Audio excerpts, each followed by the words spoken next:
కొన్ని వాస్తవాల్ని మీ ద్వారా వివరించాలని ఈరోజు మనం అనుభవిస్తున్నటువంటి స్వేచ్ఛ జీవనానికి ఆయుధం పట్టకుండా ఆహారం తీసుకోకుండా తనను తాను నిర్దేశించుకుని సత్యమేవ జయతే సత్యమేవ జయతే అనే నినాదంతో ఈ దేశానికి స్వాతంత్ర్యాన్ని సముపార్జించినటువంటి మహనీయుడు పూజ్య బాపూజీ. వారి యొక్క వర్ధంతి సందర్భంగా దేశ పౌరులందరూ కూడా వారిని స్మరించుకోవాల్సినటువంటి అవసరం ఉంది.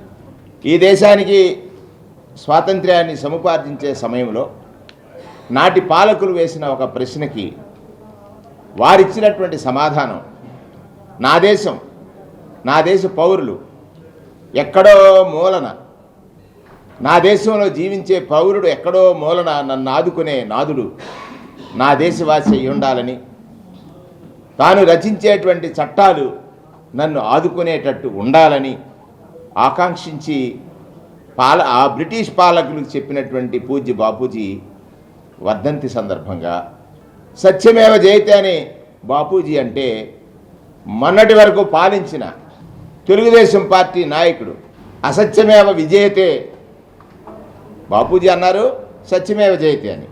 విజయం కోసం ఎన్నైనా అసత్యాలే చెప్పాలని రాజకీయాల్లో ఎదుటి వ్యక్తులపైన క్యారెక్టర్ అసాసినేషన్ చేయడం ద్వారా రాజ్యాధికారం పొందాలని, పొందిన తర్వాత పౌరులకు వాయిస్ ఉండదు, అడిగేటువంటి ధైర్యం ఉండదు అనేటువంటి అతి విశ్వాసంతో గెలుపొందిన తర్వాత ఏ ఒక్క హామీని కూడా అమలు చేయకపోయినా అడగలేరని అతి విశ్వాసంతో పాలించినటువంటి చంద్రబాబు నాయుడు. బాపూజీ అన్నారు సత్యమేవ జయతే అని.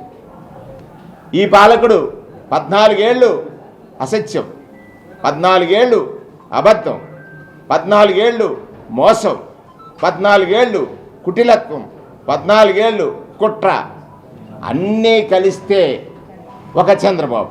తెలుగుదేశం పిలుస్తుంది, రా కదలిరా. ఇక్కడ ఎవరికి సీట్ ఇస్తాడో తెలియదు, ఎవరికి ఓటు వేయమని చెప్తాడో తెలియదు. ఇక ఆ సభలో నేను ఒకటి గమనించాను, పెత్తందారుల భావజాలం అని అంటే ఆయనకి నీడుండాలి, ప్రజలు ఎండలో మాడాలి.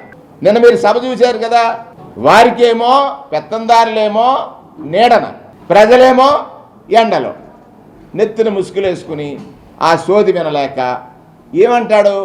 ఏం మాట్లాడతాడో తనకు తెలియదంటే ఎప్పుడైనా తను చెప్పింది చేసి ఉంటే ప్రజలకు తను చెప్పే దాని మీద ఒక నమ్మకం ఉంటుంది.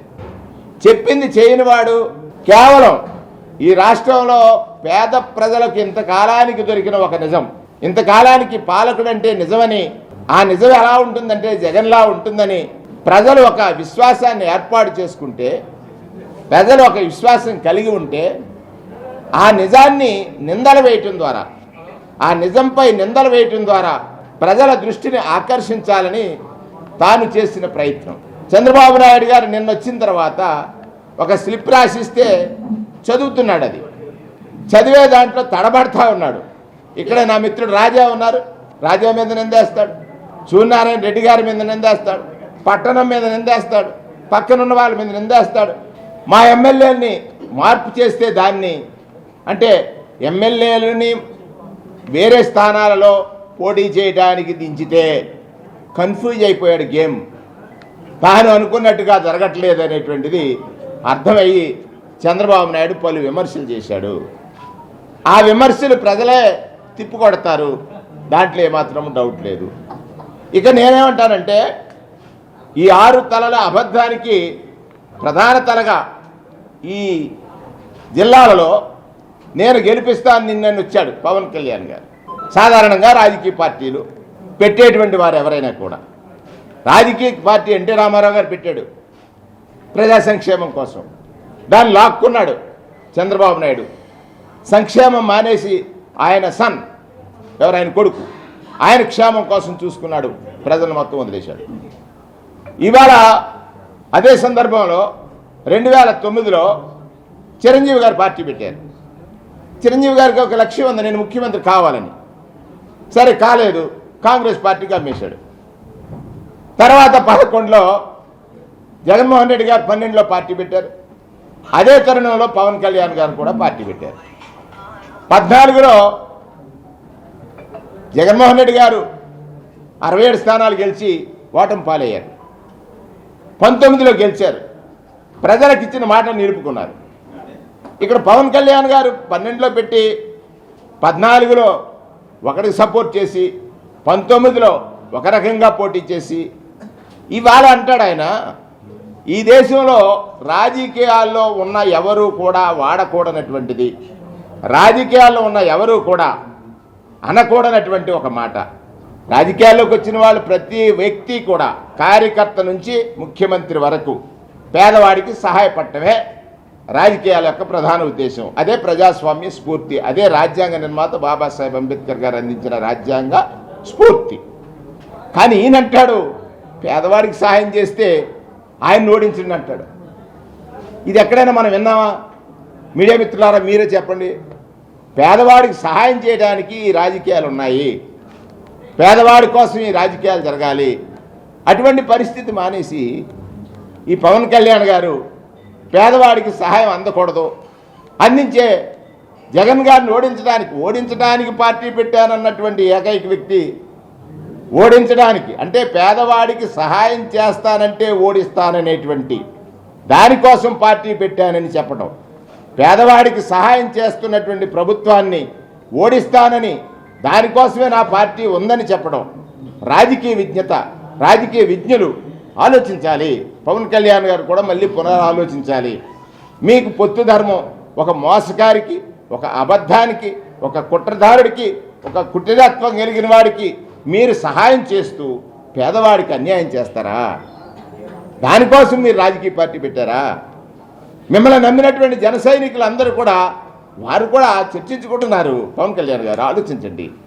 ఇక్కడ తన ఓటమిని తానే ఒప్పుకున్నటువంటి చంద్రబాబు నాయుడు నేను గెలవలేనని ఇంతమందిని కలుపుకొని వస్తుంటే ఎవరి మీద దాడి చేస్తున్నాడు? పేదవాడి మీద.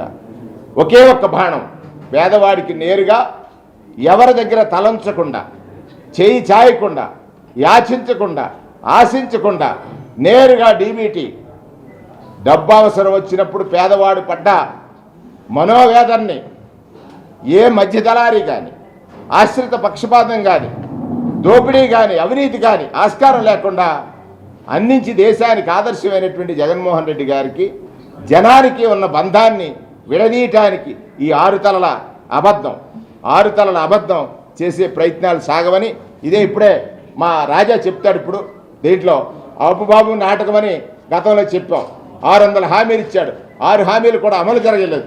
6 హామీలు కూడా అమలు చేయనటువంటి చంద్రబాబు నాయుడు, 6 హామీలు కూడా అమలు చేయనటువంటి చంద్రబాబు రైతును మోసం చేశాడు. 87,000 కోట్లకి 15,000 కోట్లకి తగ్గించి విద్యార్థులను మోసం చేశాడు, యువతను మోసం చేశాడు. ఇంటికో ఉద్యోగం ఇస్తానని ఇచ్చాడా? లేదే. మహిళల్ని మోసం చేశాడు. దగా. నేను అందుకే అంటాను, నిన్న ఒక సభ పెట్టి అడిగాను మహిళల్ని, చంద్రబాబు నాయుడు ఏం చేశాడమ్మంటే మోసం చేశాడు. 14,600 కోట్ల అప్పులు మీరు తీర్చొద్దని చెప్తే తీర్చకపోతే అపరాధ వడ్డీ పెరిగి 25,000 కోట్లకి చేరి బ్యాంకుల దగ్గర బ్యాంకు మేనేజర్లు వాళ్ళకి ఇచ్చే గౌరవంలో ఆ కోల్పోయినటువంటి మహిళలు చెప్తా ఉన్నారు. వాళ్ళ యొక్క స్పష్టమైనటువంటిది చంద్రబాబు అబద్ధమని, చంద్రబాబు మోసమని, చంద్రబాబు కుటిలమని అనేటువంటి మాట. మరి జగన్ గారు ఎవరమ్మా అంటే నిజమని చెప్పింది చేశాడు అనేటువంటి మాట చెప్తా ఉన్నారు. ఇవన్నీ మనం గమనించినట్లయితే ఇవన్నీ తెలుసు. ప్రతి విషయంలోనూ మోసగించాడు. రైతుల్ని, మహిళల్ని, యువతని, వృద్ధుల్ని, అంటే వృద్ధుల్ని కూడా మోసగించాడు. ఆ 2,000 పెన్షన్ ఎప్పుడు పెంచాడు? 1వ తారీఖు 1వ నెల ఎలక్షన్ ముందు పెంచాడు. అది మోసమే కదా.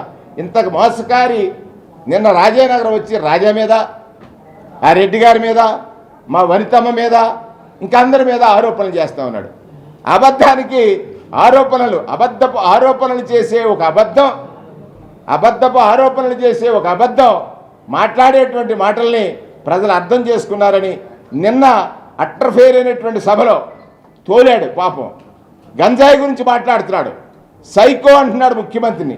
తాను సైకో ప్రవర్తన చేస్తూ, తాను సైకోలా ప్రవర్తిస్తూ, తాను మత్తులో ఉన్నాడు. ఏ మత్తులో? అధికార మత్తు కోసం ప్రయత్నిస్తూ తానేమన్నా సేవిస్తున్నాడేమో నిద్ర పట్టక అది సేవించి మాట్లాడుతున్నాడేమో నాకు అనిపించింది. ఇక్కడ నిన్న జరిగినటువంటి రాజానగరం కాతేరులో జరిగినటువంటి సభలో అతని భావజాలం, పెత్తందారి భావజాలం, పెత్తందారుల పైన పేదవాడి ఎండలో రాత్రి చూసాం. మేము కూడా 30,000 మందితో సభ పెట్టాం. నీడలో చల్లటిగా ఆ మహిళలందరూ పడుతున్నటువంటి ఆనందం, ఆశీర్వచనం అందరూ అంటున్నారు, జగనన్న కోసం మేము సిద్ధంగా ఉన్నాం, జగనన్న గెలిపించడం కోసం మేము సిద్ధంగా ఉన్నాం. ఏదైతే రేపు 24లో జరిగే యుద్ధం ఉందో, పేదవాడిని గెలిపించడానికి జగనన్న చేసే ప్రయత్నం ఏదైతే జరుగుతుందో దానికి మేము సిద్ధమని జగనన్న అడిగితే సిద్ధమన్నటువంటి మహిళా లోకం ఈరోజు ఈ రాష్ట్రం అంతా కూడా ప్రతిధ్వనించేలాగా మాట్లాడుతున్నటువంటి విషయాన్ని మీ ద్వారా తెలియజేస్తూ ఇప్పుడు జిల్లా అధ్యక్షుడు రాజా గారు